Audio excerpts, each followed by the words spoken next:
I asked the young lady, "Are you lost, ma'am?" And in her very thick Russian accent, she says yes. And then she starts to explain to me what happened, how everything went all wrong. I invited her to get into my car and to actually sit behind me, which is a very vulnerable position, right? Vulnerable. It is. It is. She's sitting behind me.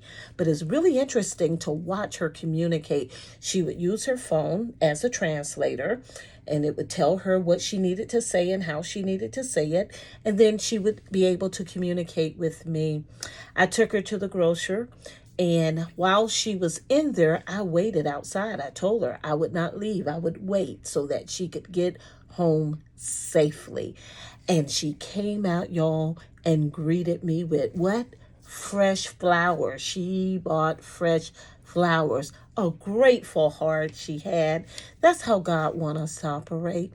Well, anyway, I got her home, but while we were on the way home, God reminded me of a relationship I was able to build about 3 or 4 years ago with a Russian young lady by the name of Natalia. And that's really not how you pronounce it.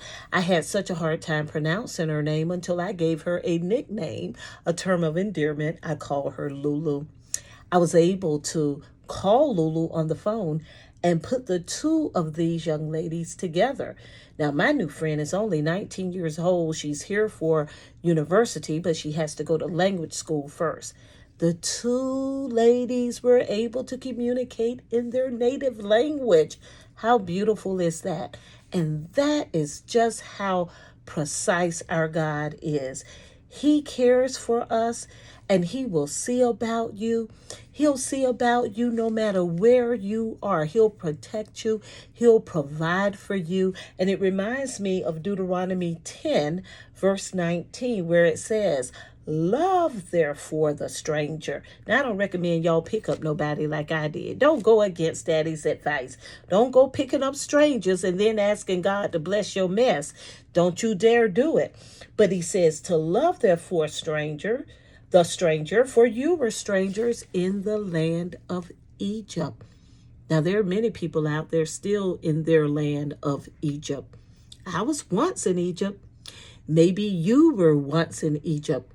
And God found me. He delivered me. He sent someone to tell me or share with me the gospel of Jesus Christ to the point that I finally surrendered. So this week, the challenge is to let God use you. Let God use you to help some stranger, could be just a stranger to the Lord, don't know God as Father, don't know about the gospel. That's a stranger. Let him use you to tell some stranger that's still stuck in Egypt that he loves them. God bless you.